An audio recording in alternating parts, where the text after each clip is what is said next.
Vijayawada railway station పరిధిలో railway track signal ఆధునికీకరణ పనులు కీలక దశకు చేరుకున్నాయి. పనుల కారణంగా ఇవాల్టి నుంచి ఈ నెల 28 వరకు పలు ట్రాక్లపై రైళ్ల రాకపోకలను నిలిపివేశారు.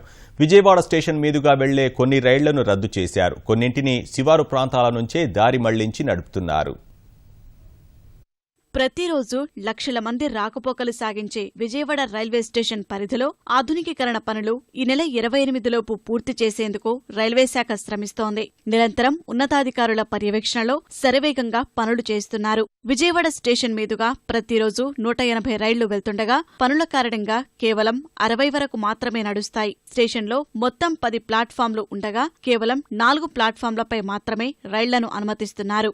ఆధునికీకరణ పనుల వల్ల ఇవాళ విజయవాడ స్టేషన్ మీదుగా వెళ్లే 25 రైళ్లను రద్దు చేశారు. వీటిలో తిరుపతి పూరీ ఎక్స్ప్రెస్, పూరీ తిరుపతి ఎక్స్ప్రెస్ రైళ్లతో పాటు 23 ప్యాసింజర్ రైళ్లున్నాయి.